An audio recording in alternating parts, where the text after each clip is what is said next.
बारामूला पार्लिमानी नशिस्त पर Jammu Kashmir nationalist peoples front के उम्मीदवार मुनीर अहमद खान का कहना है कि वो साबिका सियासतदानों की तरह धोखाधड़ी वाली सियासत नहीं करेंगे, बल्कि नौजवानों की बेहतरी और उनके फलाह बहबूद के लिए मुस्बत सियासत करेंगे। उन्होंने मजीद कहा कि लोगों को जो कई बरसों से मुश्किलात दरपेश हैं, उसके इजाले के लिए काम करेंगे। पटन के खोर शेराबाद के पठानपुरा में मुनीर अहमद खान ने इन बातों का इजहार किया।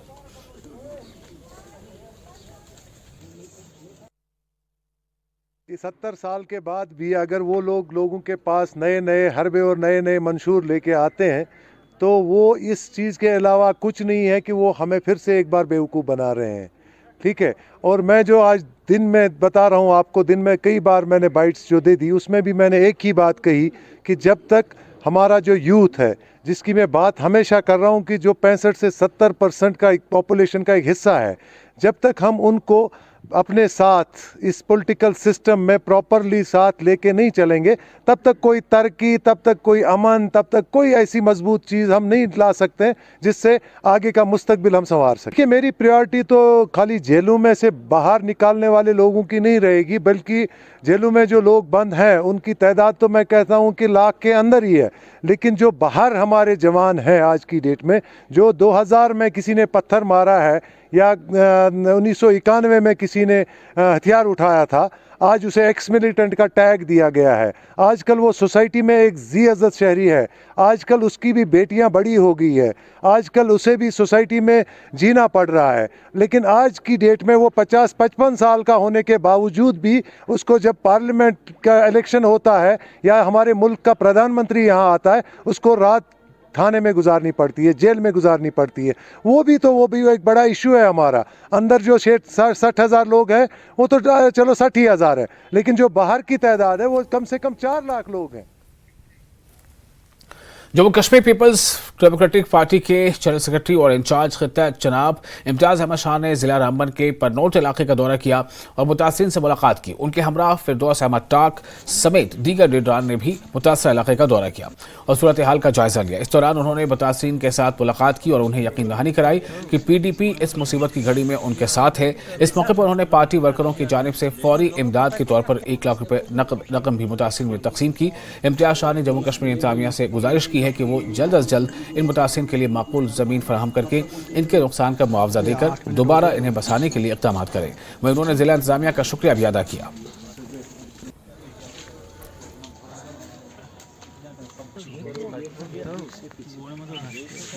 जमात की तरफ से सभी साथियों ने एक छोटी सी मदद 1 लाख रुपए की मदद इनके लिए दी है, जो मैंने यहाँ जितने भी मोजिज़ अशखास हैं यहाँ पे उनके हवाले करके मैंने कहा जो भी मुतासरा कुंबे हैं उनमें दिया जाए। एक छोटा सा हमारी तरफ से रिलीफ है, लेकिन मेरी डिस्ट्रिक्ट एडमिनिस्ट्रेशन से गुजारिश है कि जो लोग अफेक्टेड हैं, जिन लोगों को नुकसान ज़्यादा हुआ है, उनको प्रायोरिटी बेस पे उनको देखा जाए और उनको कंपनसेट किया जाए। जो अभी लोग इससे बाहर हैं उनको तो चलो आदमी 10 दिन बाद भी दे सकता है, या जो मैंने सुना SDRF के तहत कुछ पैसे आए हैं, तो मुझे लगता है मुतासरा लोगों को पहले कंपनसेट किया जाना चाहिए। और उससे भी कुछ मतलब मुझे ज़्यादा नहीं लगता कि उससे कुछ होने वाला है। मेरी कल भी प्रेस कॉन्फ्रेंस थी, मैंने वहाँ भी ये कहा कि इनके लिए कोई ज़मीन आइडेंटिफाई की जाए जहाँ पे इन लोगों का बसेरा हो सके, जहाँ ये अपने माल मवेशी को रख सकें, जहाँ पे ये अपने आयाल को पाल सकें। मुझे उम्मीद है, क्योंकि आज शायद डिविजनल कमिश्नर साहब भी आए थे, काफ़ी ज़्यादा DC साहब इंटरेस्टेड हैं यहाँ पे इन लोगों की मदद करने के लिए। मैं उनका दोबारा से शुक्रिया करूँगा, क्योंकि मुझे सब लोगों ने यहाँ कहा कि DC साहब यहाँ पे रात दिन खड़े रहे। मुझे उनसे उम्मीद है कि इन लोगों की ज़्यादा से ज़्यादा मदद हो सके, और हमारी तरफ से, हमारी जमात की तरफ से जहाँ भी इन लोगों को हमारी ज़रूरत होगी, हम इनके साथ खड़े हैं और शाना बशाना खड़े हैं। और BJP सदर जम्मू कश्मीर रविंद्र रैना ने हंदवाड़ा में कारकुनों से खिताब करते हुए कहा कि मोदी के दौरे हुकूमत में जम्मू कश्मीर बदल रहा है। जम्मू कश्मीर की तबाही के लिए उन्होंने नेशनल कॉन्फ्रेंस और PDP को जिम्मेदार ठहराया। रविंद्र रैना का कहना है कि लोग BJP की तामीर तरक्की को देखकर BJP के साथ जुड़ रहे हैं।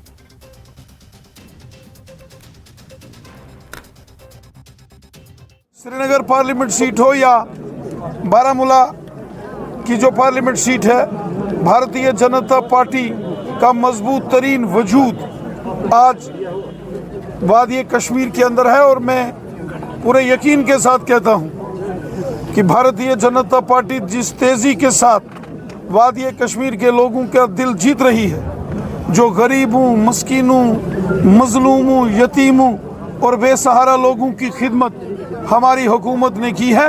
इलेक्शंस हैं, पंचायत के इलेक्शंस, डीडीसी और बीडीसीज में बीजेपी की जबरदस्त जीत होगी। डॉक्टर फारूक अब्दुल्ला साहब इस बात को अच्छे तरीके से जानते हैं कि जिस तरीके से पूरे मुल्क में आज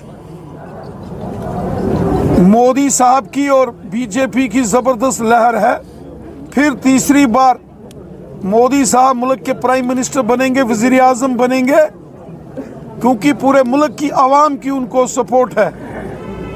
और मैं यकीन से कहता हूं कि आने वाले सालों में आप वादी कश्मीर में भी असेंबली के इलेक्शंस में कमल के फूल को खिलता हुआ जरूर देखेंगे। जनाब मोहतरम उमर अब्दुल्ला साहब इस बात को समझते हैं कि जबरदस्त जीत के साथ मोदी साहब हैट्रिक लगाने वाले हैं, बीजेपी की जीत होगी। अब चूंकि वो अपोजिशन कांग्रेस के साथ मिलकर इलेक्शन लड़ रहे हैं, इसलिए सच्चाई और हकीकत को बयां करने से उनको थोड़ा जो है वो परहेज हो रहा है, वरना।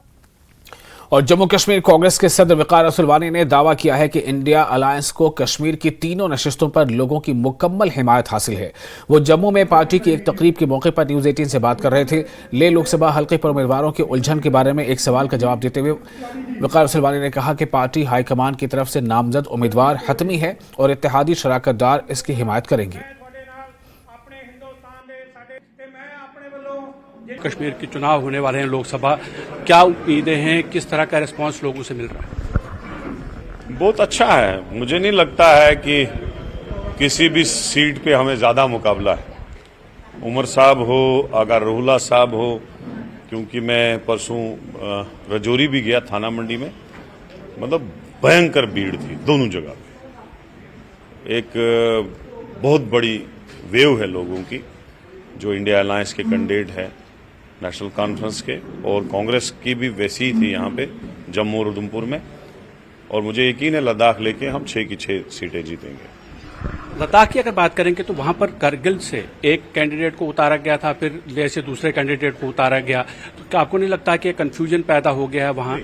हमारा ऑफिशियल कैंडिडेट उतरा है, उसका ऑर्डर हुआ है। एक्चुअली मेरे टेरिटरी में लद्दाख आता नहीं है, वहाँ जोरा साहब वहाँ के प्रेसिडेंट है, टेरिटोरियल प्रेसिडेंट।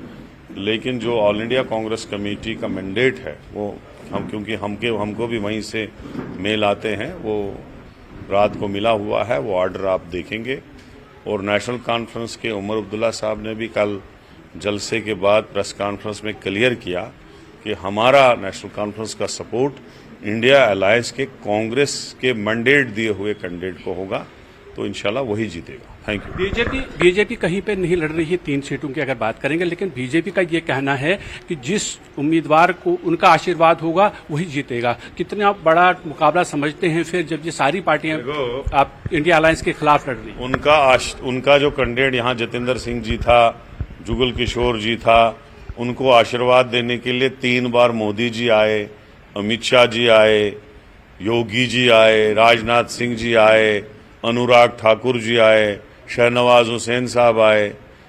भीड़ लगी उनको आशीर्वाद देने की, लेकिन फिर भी इंशाल्लाह वो हार चुके हैं। तो यहां अपना आशीर्वाद नहीं बचा सके तो दूसरों को कौन सा आशीर्वाद देंगे? फिलहाल एक छोटा सा ब्रेक लेंगे, ब्रेक के बाद खबरों का सिलसिला जारी रहेगा।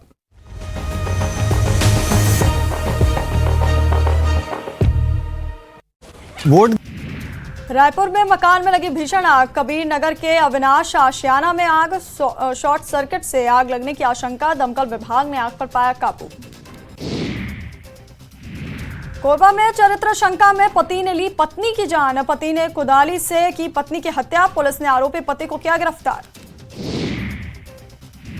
पन्ना टाइगर रिजर्व में पिछले वर्ष की तुलना में गिद्धों की संख्या में हुआ इजाफा, तीनों क्षेत्रों में 3 दिनों से गिद्धों की गणना का काम चालू।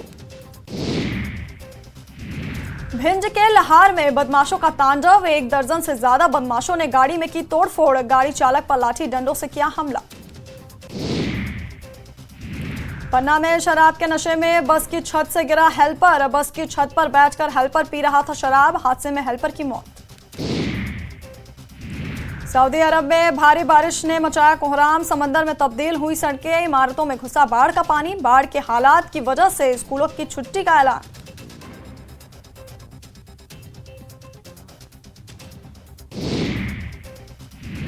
यूक्रेन के ओदेशा में रूस की मिसाइल का भयानक हमले से शहर के बड़े हिस्से में लगी आग।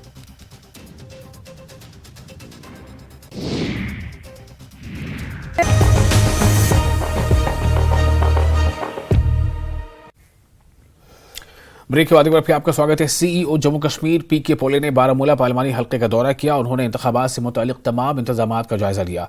इस हल्के में 20 मई को इंतखाबात होंगे।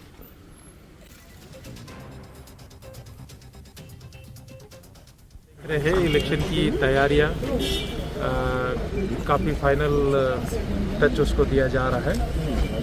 आज लास्ट डे ऑफ नॉमिनेशन है। अब तक काफ़ी अच्छा रिस्पॉन्स रह रहा है। हमारी पोलिंग पार्टीज़ की ट्रेनिंग ऑलमोस्ट कंप्लीट हो गई है। ईवीएम की कमीशनिंग जो है शुरू हो जाएगी जैसे ही कैंडिडेट फाइनलाइज हो जाएंगे और बाकी तैयारी भी जोरों से। चनाब वैली पावर प्रोजेक्ट में यौमिया उजरत पाने वाले मजदूरों ने अपनी भूख हड़ताल आर्जी तौर पर खत्म कर दी है। सीवीपीपी मैनेजमेंट से मजदूरों की मुलाकात हुई, जिसमें मैनेजमेंट ने इनके जायज मुतालबात पूरे करने की यकीन दहानी कराई है।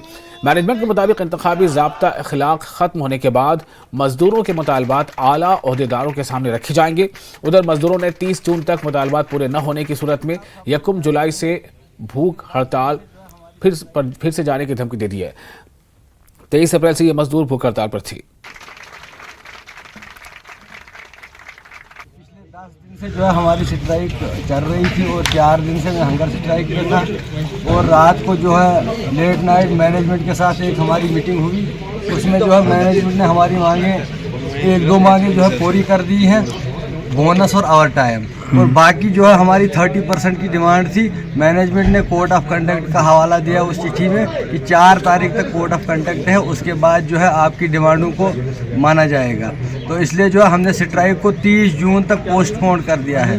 और मैं आपको ये भी बताता चलूँ कि अभी तो मैं हंगर स्ट्राइक पे था, लेकिन जो हमारे जो है यूनियन के कायद हैं सुरेश शर्मा जी, उन्होंने पहले जो है ऐलान कर दिया कि अगर जून में हमारी डिमांडों को लेके मैनेजमेंट ने कोई जो है कदम नहीं उठाया तो 30 जून से जो है सुरेश जी ने बताया है कि मैं 30 जून से हंगर स्ट्राइक पे जाऊंगा। और आतिफ यूसुफ हमारे साथ जुड़ चुके हैं, हमारे रिपोर्टर ज़्यादा जानकारी के साथ। आतिफ, ये भूख हड़ताल फिलहाल इन्होंने ख़त्म कर दी है, लेकिन इनके मुतालबात आखिर क्या हैं और कितना भरोसा इन्हें है कि जो इन्हें यकीन दिलाया गया है उस पर काम आगे होगा?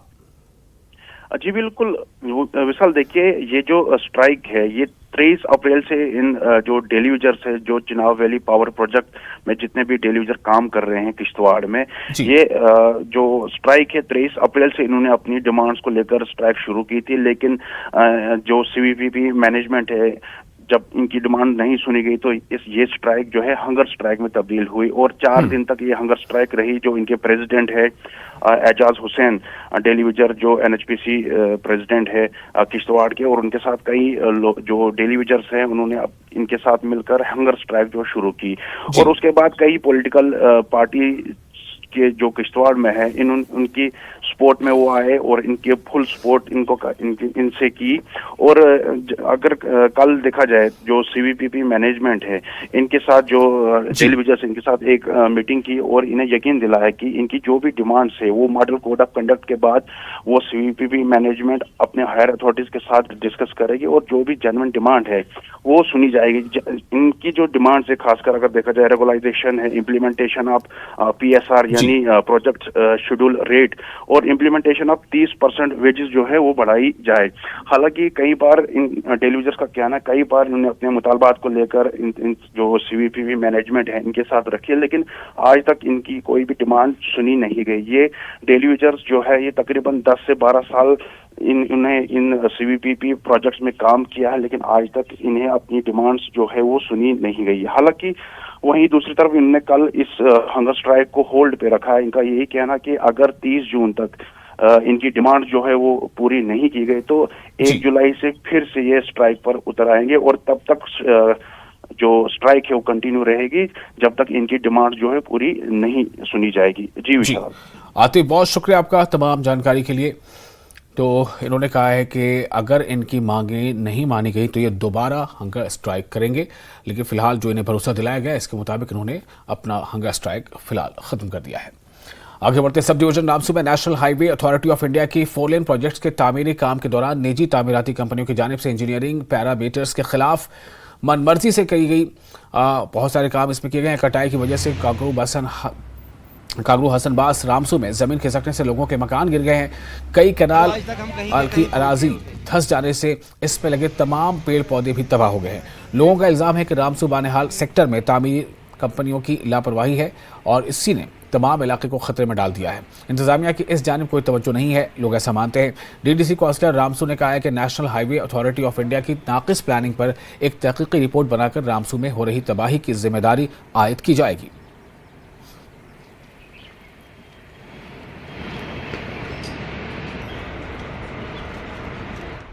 मकान वगैरह जो 4 लाइन की कटाई, गलत कटाई की वजह से सब ज़मीन चला और मकान भी हमारे क्रैक हो गई, जिसमें रहने का कोई अब मतलब ही नहीं। इसलिए हमने कल भी फरियाद की एसडीएम साहब के पास, परसों भी गए, पुलिस में भी रिपोर्ट दी, सब कुछ किया। अब आकर डीसी साहब खुद देखे हमारी हालात क्या है। बिल्कुल मकान के आगे पहुंच गई है। अगर एक बार बारिश फिर आई तो हमारे मकान चले जाएंगे।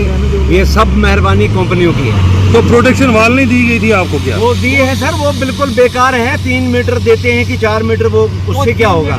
वो आप देख सकते हैं इस दीवार से क्या होगा। इस दीवार से ये स्लाइड रुक सकेगी? इसलिए हमारी बार बार डीसी साहब से ये रिक्वेस्ट है, अर्ज है कि हमारे बारे में कुछ सोचा जाए। पेड़ से घास घूस बनता था, उससे गुजारा करते थे। अब वो भी चले गए सर। अब गवर्नमेंट से गुजारिश करते हैं हमारे बारे में कुछ सोचेंगे तो आप डीसी साहब से गुजारिश है, आए मौके पे देखें। एक मकान में जाके देखो, सारे मकानों में क्रैक्स पड़े हैं। और हमें जब बारिशें पड़ती है, पुलिस हमारे घर में आ जाती है, नोटिस देती है कि आप यहाँ से निकलो और स्कूल में जाओ। जब हमें बारिशें आती हैं, हम स्कूल में जाते हैं, धूप निकलती है, हम वापस घर आ जाते हैं। रामसू सब डिवीजन से लेकर बनाल सब डिवीजन तक जो नेशनल हाईवे में इलीगल कटिंग की, अरबों रुपया कमाया, लेकिन हमारे को बेघर कर गया। ये साथ में कब्रिस्तान भी है, न इन्होंने कब्रिस्तान देखा, न इन्होंने शमशान घाट देखा, न ही इन्होंने किसी की बात सुनी। एलजीडीसी बोल रहा हूँ, सिर्फ 2-4 गुंडे इनके साथ चलते थे। हमने 100 फुट या 200 फुट लेना था, इन्होंने 1,000 फुट पीछे कटिंग की। ड्राइंग दिल्ली में रही, डिजाइन दिल्ली में रहा। मैं समझना चाहता हूँ, देखना चाहता हूँ, गवर्नर साहब, ये अनपढ़ों का ठेका हमने लिया था क्या? और इस वक्त एक ब्रेकिंग न्यूज देने जा रहे हैं। शोपियां से बड़ी खबर है। अखरोट के पेड़ से गाड़ी टकराए हादसे में 3 अफराद जख्मी हुए हैं। जख्मियों को शोपियां जिला अस्पताल में दाखिल कराया गया है। शोपियां से इस वक्त एक बड़ी खबर है। जम्मू कश्मीर के शोपियां से अहम खबर, अखरोट के पेड़ से टकराई गाड़ी, हादसे में 3 अफराद जख्मी हो गए हैं। जख्मियों को शोपियां जिला अस्पताल में दाखिल कराया गया है। तो शोपियां से अहम खबर, अखरोट के पेड़ से गाड़ी टकरा गई और इस टकराव के नतीजे में जो खबरें उसके मुताबिक 3 अफराद जख्मी हो गए हैं। जख्मियों को शोपियां जिला अस्पताल में दाखिल कराया गया है। तारीखी मुगल रोड बर्फबारी और बर्फानी तोड़े गिरने की वजह से पिछले कई रोज से ट्रैफिक के लिए बंद है। PWD mechanical engineering wing Poonch Mughal road से बर्फानी तोड़े का मलबा हटाने का काम मुसलसल जारी रखे हुए। मुगल रोड पर एक बार फिर 40 किलोमीटर के इलाके में शदीद बर्फानी तोड़ा गिरा। इसकी वजह से मुगल रोड पर बर्फ हटाने का काम मुतासिर हुआ।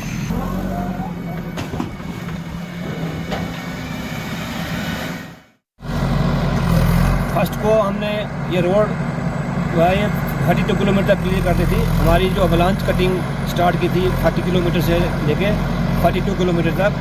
कल हमारा काम नहीं स्लो कर का चल सकेंगे, स्लाइड आ गई थी हमारी डुगरा में। उसके बाद आज सुबह जैसे हमने अपनी मेन मशीनरी मूव की टुवर्ड्स वर्किंग साइड, तो रास्ते में हमें 2 जगह अवलांच स्लिप स्लाइड क्लियर करना पड़ा। उसके बाद आज जो फ्रेश अवलांच आई है हमारी, ये इस फ्रेश अवलांच की वजह से 40 किलोमीटर से लेके 41 किलोमीटर तक ऊपर से सारा एरिया में दिखाता हूँ आपको। पूरा एरिया जो है दोबारा से ब्लॉक हो चुका है और आज हमें दोबारा जो काम स्टार्ट करना पड़ा वो 40 किलोमीटर से दोबारा स्टार्ट करना पड़ा। और अवलांच कटिंग में अभी टाइम लगता है। हमारी मशीनरी जो है वो 42 किलोमीटर में स्टॉप हो गई है। अभी हम उसको पैदल जाके वहाँ से मुँह नीचे कर रहे हैं। और ये जो अवलांच हमारी आई है इसको भी हम काट के चलेंगे। इसके बाद हम ऊपर जाएंगे, जो ऊपर अवलांच जो हमने काटी थी फर्स्ट को, उसको आज दोबारा काटिंग की जगह काम स्टार्ट करेंगे। इसलिए ये जो हमारा एरिया है ये रोड का, मुग रोड का, इसका कोई फोरकास्ट नहीं कर सकते हम कि इसका क्या सिचुएशन होती है। इसके आज कुछ हालात हैं, कल कुछ नहीं बता सकते हम। और हम अपनी टीम जो है हमारी हैवी मशीनरी हमने डिप्लॉय करके रखी है, उसका हमारा जो काम है वो अपने जितना पॉसिबल वे हमसे हो सकता है उस तरह का हम क्लियर कर रहे हैं। और ministry of education innovation cell और all India council for technical education और SSM कॉलेज प्रिहासपुरा पटन के बाहमी इश्तराक से SSM कॉलेज ऑफ इंजीनियरिंग में 5 रोज़ा innovation design and entrepreneurship boot camp अख्ताम पजीर हुआ। इस प्रोग्राम में मुल्क भर से तालिब इल्मों और माहिरीन ने शिरकत की। इफ्तितामी तकरीब पर तालिब इल्मों, माहिरीन और शरका में इनामात और असनाद तकसीम किए गए। तकरीब में professor doctor MA Shah HOD department of physics NIT Srinagar मेहमान खुसूसी थे और ministry of education innovation cell के डायरेक्टर डॉक्टर एलन गोविंद मेहमान ज़िवकार की हैसियत से मौजूद रहे।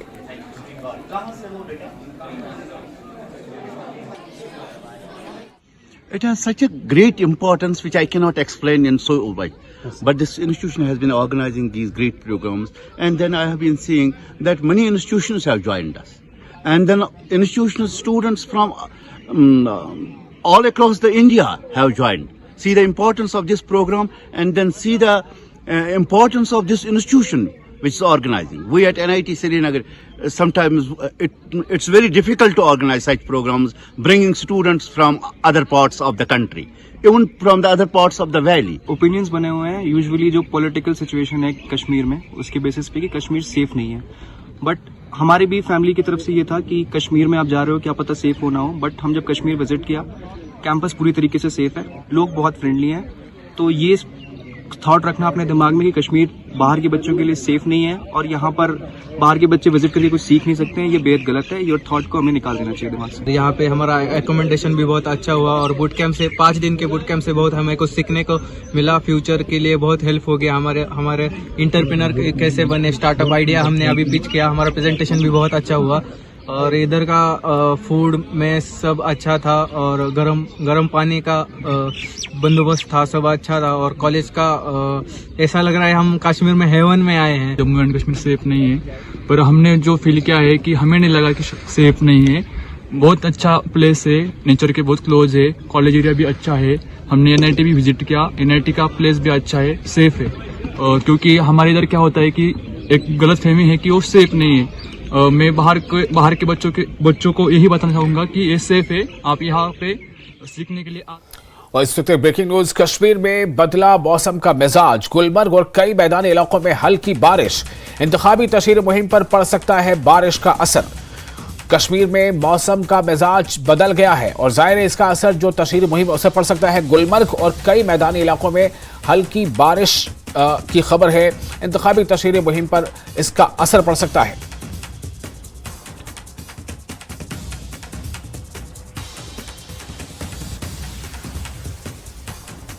तो मौसम का मिजाज बदल चुका है कश्मीर में और इसका सीधा असर इंतखाबी तशहीरी मुहिम पर पड़ सकता है।